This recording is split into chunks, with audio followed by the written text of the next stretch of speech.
자, 예수님께서 제자들에게 이제 말씀하실 때에 천국에 관한 비유를 이제 말씀을 하십니다. 천국, 하나님의 나라에 대해서 말씀하시기 시작했는데, 많은 사람들이 하나님의 나라의 복음을 증거 선포하니까 하나님의 나라가 도대체 어떤 것인가 굉장히 이제 궁금해진 거죠.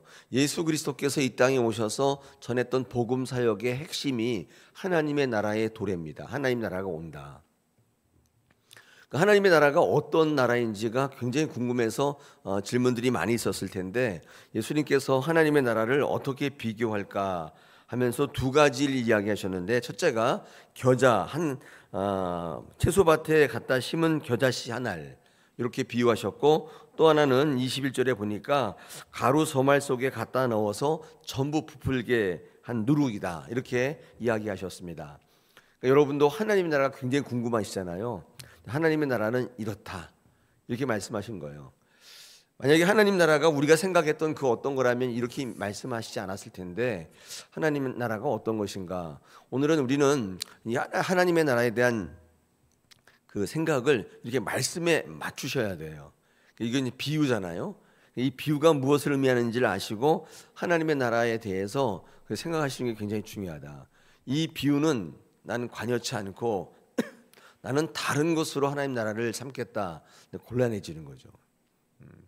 하나님 나라가 어떤가 한번 같이 한번 이야기해 보겠습니다. 마태복음 13장에는요 더 많은 비유가 있어요. 뭐 진주의 비유, 뭐 밭에 감추인 보화의 비유, 이렇게 많은 비유가 있는데 누가는 이 두 가지를 우리에게 이야기하고 있습니다. 자, 먼저 겨자와 누룩의 공통점이 있는데 그것은 소수라는 거예요. 소수. 제가 어떤 이제 참고서를 읽어보니까 겨자는 작다, 규모가 작다, 크기가 작다 이런 거일 거고, 그 다음에 이 누룩은 양이 적다, 이렇게 규모와 숫자, 양에 대한 비교를 하시기 위해서 예수님께서 이 겨자와 누룩을 이야기하셨다고 어떤 주석은 그렇게 이야기하는데, 다소 동의하지 않는 부분이 좀 있지만은 같이 한번 말씀 나누겠습니다.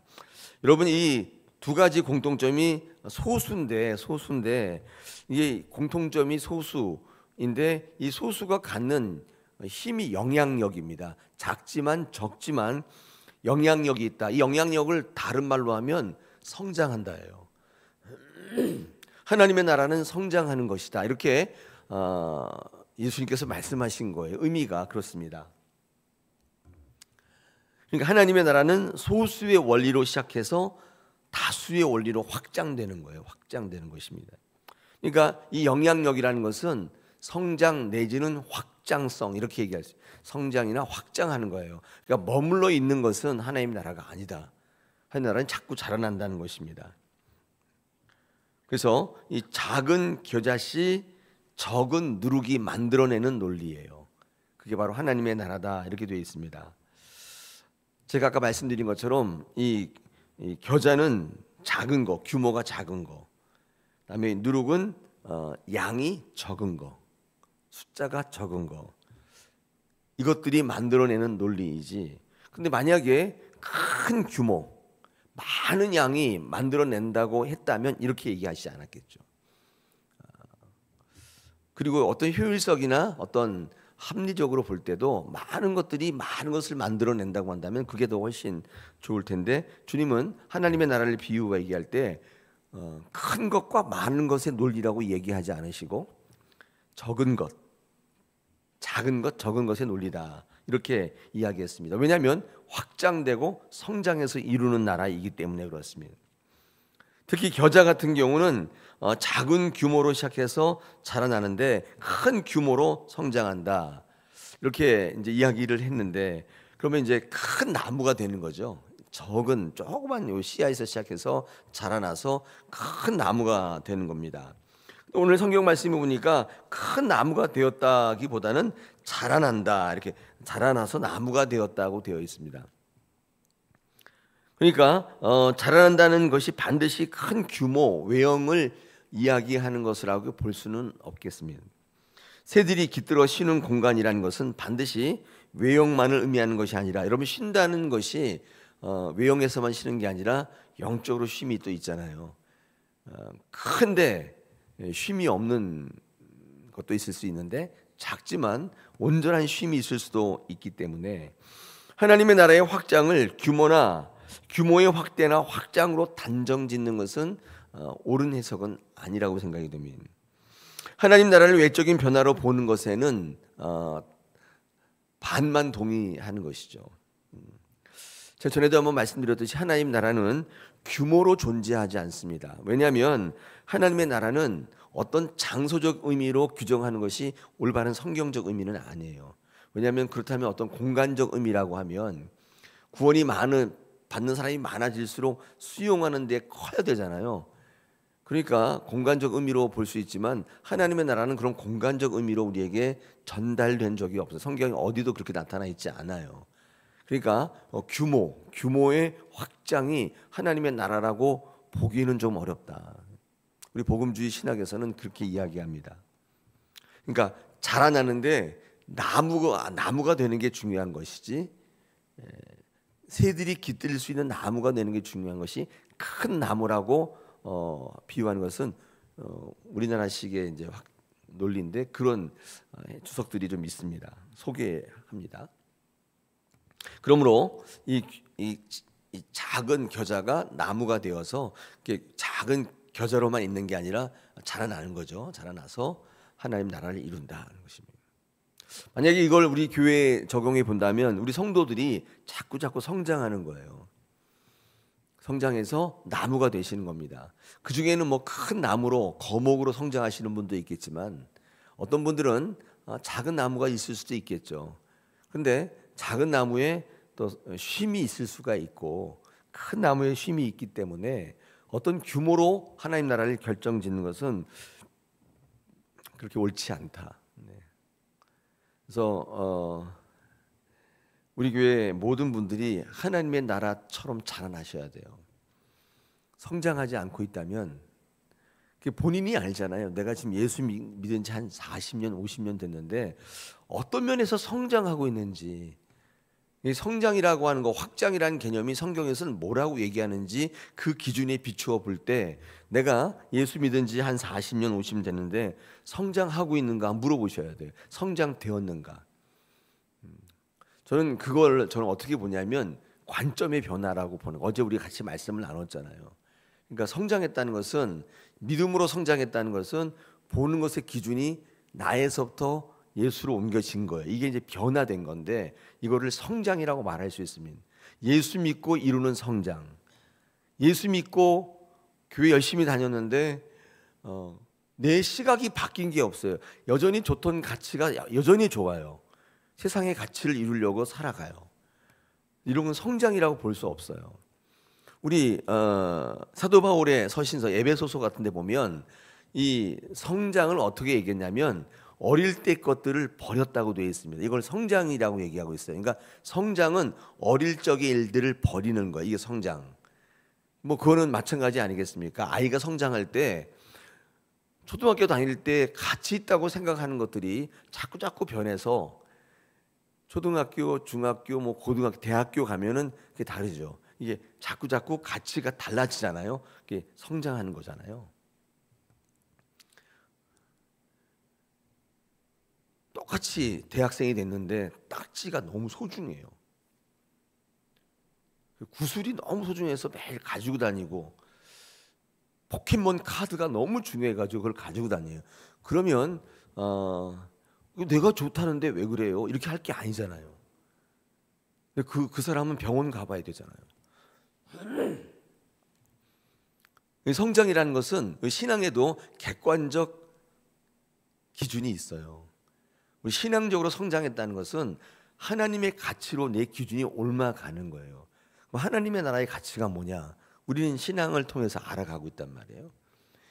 근데 50년 신앙생활 했는데 여전히 세상의 가치가 내 신앙의 가치예요. 성공, 잘됨, 편함, 이런 것 가지고 신앙을 한다면 성장하지 않는 거죠. 세상에 있는 많은 사람들도 그것 때문에 일을 열심히 하거든요. 근데 신앙을 이제 그걸 위해서 한다고 하면 성장. 아니 내가 편하게 지고 내가 좀 잘 돼야 되는 게 그게 뭐가 잘못입니까? 이렇게 얘기하는 분들이 있잖아요. 아니 그럴 수 있죠. 근데 하나 확실한 것은 그분은 아직 어린아이 신앙, 성장하지 않은 거예요. 예수 그리스도의 가치가, 하나님의 나라의 가치가 그에게는 아직 가치가 아니에요. 이런 게 성장입니다. 그래서 겨자씨 같은 경우는 적은 것으로 시작했지만 작은 것, 이게 자라나서 큰 게 되어서 새들이 깃들 정도로 영향력을 행사하는 거죠. 하나님의 나라가 되는 것입니다. 규모로 존재하기보다는 영향력으로 성장하는 것입니다. 작은 헌신, 작은 물질이 큰 성장으로 이어지는 것이죠. 누룩 같은 거는 소량이에요. 소량인데 부풀어 올라서 다수를 집어 삼키는 거예요. 이것도 영향력이라는 게 공통점이 있죠. 이것도 부풀어 오르기 때문에 성장한다고 볼 수 있죠. 다른 것에 지대한 영향력을 미치는 거죠. 이럴 때의 성장은 뭐냐면 많은 사람들에게 믿음의 영향력을 미치는 거예요. 이게 신앙의 성장이라고 볼 수 있는 거예요. 어떤 성장이라고요? 믿음의 성장. 그래서 많은 사람들에게 믿음의 권면을 해주고 그 사람과 교제하다 보면 하나님의 나라를 볼 수 있고, 아, 저렇게 신앙생활 하는구나 이렇게 알게 하는 거, 이게 믿음의 성장이죠. 근데 그분과 얘기하면 세상이 너무 좋아져요. 아, 난 세상이 저처럼 돼야겠구나 이런 생각이 들어요. 굉장히 문제가 있는 거죠. 누룩은 아닌 거니까 부풀어 오르게 해서 확장되는 게 아니에요. 이런 성장은요, 그분이 가는 곳곳마다 하나님의 나라가 선포되기 시작하고 하나님의 나라가 확장되어져 간다. 이게 바로 천국과 같다. 이 하나님 나라가 이렇다 말씀하는 겁니다. 그러므로 하나님 나라는 의미 없는 오합지졸의 다수보다는 소수의 훈련된 성도들로 일으키는 변화예요. 그게 바로 하나님 나라. 아니 그러면 다수의 훈련된 성도들이 있으면 그건 제일 좋은 거죠. 모든 분들이 다 훈련돼서 다수예요. 제일 좋은 거죠. 그런데 그러기가 쉽지는 않아요. 그걸 알기 때문에 하나님 나라는 소수의 원리다. 이렇게 오늘 예수님께서 말씀하시고, 그래서 천국의 하나님 나라에 구원받는 이들도 적을 것이죠. 저는 늘 말씀드리지만 목회가 기독교 교육적인 차원에서 이게 보면요, 항상 인간의 발달 단계를 똑같이 거쳐. 이게 하나님이 인간을 만들고 영적인 존재의 변화를 만들고 교회를 만들고 가정을 만들 때 다 똑같아요. 이 원리가 똑같은데 단계를 다 거쳐야 돼요. 아이가 성장한 것과 똑같다니까요. 우리 교회도 똑같아요. 교회가 성장한다는 의미는 이런 의미예요. 그래서 이 누룩과 겨자가 갖고 있는 두 번째 성질이 있는데 그게 뭐냐면 점진성과 지속성이에요. 오늘 그 겨자와 누룩이 말씀하는 것 중에 굉장히 중요한 겁니다. 그러니까 어느 날 갑자기 바뀌는 논리가 아니에요. 겨자씨가 점진적으로 성장하듯이 누룩이 시간적으로 쭉 부풀어 오르듯이 하나님의 나라도 갑자기 완성되는 게 아니라 점진적으로 확장된다는 거예요. 여러분, 점진적, 지속적이라는 말이 갖고 있는 또 다른 의미가 인내예요. 인내하지 않으면 성장을 이룰 수가 없어요. 어느 날 갑자기 그런 일은 없어요. 잘 모르는 성도들이 이 믿음의 변화가 어느 날 갑자기 오는 줄 알아요. 근데 그런 게 아니라 좋은 믿음의 성장의 내일은 오늘이 결정하는 거예요. 오늘 훈련 받으셔야 돼요.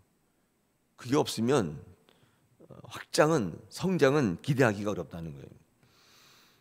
하나님 나라는 지속적으로 발전해 간다. 우리의 구원도 지속적으로 전 일생을 통해 일어나요. 어느 한순간 일어나서 끝나는 게 아니고 그 다음부터는 배우지도 않아도 되고 뭐 다 아는 것처럼 그렇게 하는 게 아니라 계속 알아가야 된단 말이에요. 점진성과 지속성. 아이가 태어나면요, 갓난아기 때 그때 있잖아요. 그때는 누가 주지 않으면은 아무것도 먹고 그냥 안 주면 죽잖아요. 그냥 아이가 뭘 안 주면 못 먹잖아요. 자기가 못 하니까. 우리 성도들도 그때가 있어요. 그럴 때가 있고 누가 주지 않으면 전혀 먹지 못하는. 이제 조금 자라면 아동기가 되면 그때는 막 갈비 못 뜯잖아요. 부드러운 것밖에 못 먹잖아요. 그럴 때가 또 우리 성도들도 있잖아요. 그러니까 그런 분들에게 뭘 주면 소화가 안 돼서 체하는 경우가 있어요. 성경 말씀도 드리면 다 이해할 수 있는 게 아니에요. 서울대 나왔는데도 이해 못해요. 본인은 뭐 다 안다고 생각하겠지만 그렇지 않을 때가 많아요. 왜냐하면 그 발달 단계를 거치는 거예요. 똑같아요. 청소년기가 되고 그 전에 되게 중요한 게 하나 있는데 사춘기를 겪어요. 이 신앙의 사춘기가 또 반드시 온다고요. 그리고 그것을 잘 극복해내면 청년기로 접어들어서 왕성한. 근데 청년기는 왕성하긴 한데 좀 뭐가 있어요? 좀 까탈스럽잖아요. 튕겨져 나가고 하잖아요. 그 시기를 거쳐서 장년기로 접어들고 갱년기를 거쳐서 노년기에 완숙한 노년기에 접어들어서 그분은 어떤 것으로도 흔들리질 않아요. 근데 그렇게 오잖아요. 노년기에 인생의 완만한 성장 단계를 계속 거친다고요. 지속성과 점진성. 여러분은 지금 어느 단계에 와 있어요? 갱년기예요? 아니면 사춘기예요? 아동기예요?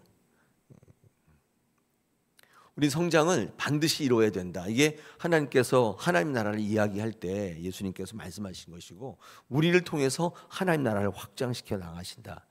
결국 우리가 하나님의 나라다. 이렇게 볼 수 있겠죠. 여러분이 가는 곳곳마다 하나님 나라가 선포되고 하나님 나라가 이루어져 나가는 것을 우리는 보게 된다는 것입니다. 좀 다소 여러분이 알고 있는 천국 개념이 약간 아니죠. 지난번에 한번 말씀드렸는데 우리나라의 천국 개념은 유토피아적 천국 개념이에요. 단테가 얘기했던 그런 천국, 유토피아적 어떤 피신처 이런 거. 그래서 영적인 성장이나 또 영적인 어떤 은혜나 이런 것들이 하나님과 동행함 이런 것들이 천국이 아니라 어디 있는 거 장소적 개념이 있잖아요. 그렇게 생각하는 이거는 기독교적 개념이 아닙니다. 우리 한국의 유토피아적 개념, 불교의 극락 개념 이런 것들이 들어와서 같이 어디에 있는 거. 그러니까 하나님과 함께 있는 상태가 이게 천국이죠. 하나님과 함께 있지 않으면 그럼 어디 있든지 그게 이제 지옥이죠. 하나님 은혜가 늘 여러분과 동행하고 하나님과 늘 함께 있는 그 상태가 천국이에요. 그래서 예수님께서 이 땅에 오셔서 복음을 전파할 때 뭐래? 하나님의 나라가 도래한다, 온다. 그리고 누가복음에 보면 이미 너희 안에 하나님 나라가 임하였다. 하나님과 동행하는 상태. 이건 다른 말로 하면 하나님 말씀과 연합되어 있는 상태. 하나님이 통치하고 있는 상태가 천국의 도래라고, 하나님의 나라의 도래라고 예수님이 복음 선포를 하신 거예요. 계속. 즉 너희 뜻대로 너희 마음대로 살지 말고 이미 하나님께서 주신 말씀을 가지고 연합하여 하나님의 뜻을 이루는 인생을 살면 살아서 하나님 나라를 경험한다는, 이게 도래, 너희 안에 있다는 뜻이면. 그럴 때 우리는 죽어서도 하나님이 우리와 함께 하신다는 개념이에요. 죽어서도 하나님이 여러분과 함께 하신다. 지금도 우리랑 함께 하시지만 우리 생명이 끝나도 하나님 우리랑 함께 하시는 그 상태죠. 하나님이 함께 하지 않는 상태가 그게 지옥이에요. 지금도 그렇습니다. 여러분, 하나님의 은혜가 있기 때문에 여기까지 건재하신 거예요. 하나님의 은혜가 싹 걷어지면, 다른 말로 여러분이 여러분의 인생을 전적으로 책임져야 되는 상태, 이럴 때가 되면 우리는 그런 거를 경험해 본 적이 없어요. 삭막한 지옥이 될 거예요. 약육강식이잖아요. 왜? 우리 게임하다 보면 깜깜한데 갑자기 늑대 눈이 탁탁탁 떠지는 거 있어요. 그 허볼판에 까만 발판에 저 혼자 딱 서 있고 양쪽에 그냥 그 눈들이 쭉 켜지거든요. 디아블로라는 게임을 딱 시작하면 첫 화면이 그래요. 저는 그거 보면서 지옥이 이런 거겠구나. 나 혼자 딱 남겨진 상태. 하나님 은혜가 전무한, 하나님 관심이 완전히 없는, 너 혼자 한번 해봐라. 주변에 나를 삼키려고 늑대의 눈들이 탁탁 켜지는 거 있잖아요. 저는 그런 이제 이미지가 있는데, 근데 천국은 뭐예요? 하나님들 나와 동행하셔서 그런 눈들이 우리를 쳐다볼 수 없는, 우리를 어떻게 볼 수 없는 그런 상태죠. 근데 중요한 건 그거는 죽어서만이 아니라 이 땅에서도 이미 우리가 누릴 수 있다는 거예요. 이게 예수님이 우리에게 전했던 복음이에요. 하나님의 나라가 이미 너희 가운데 있다. 근데 그때 그 너희 가운데가 너희 안에가 아니라 너희 사이에 있다. 하나님 나라가 이 공동체 속에 있다는 사실을 우리에게 얘기해요. 그건 나중에 또 나오니까 같이 한번 묵상해 보겠습니다. 오늘 이 말씀을 가지고 하나님과 늘 동행하시고 하나님으로 인하여서 성장을 계속 이어가시고 또 여러분을 통해서 많은 사람들에게 긍정적 영향력을 끼치는, 하나님 나라의 영향력을 끼치는 복된 여러분 되시길 축복합니다.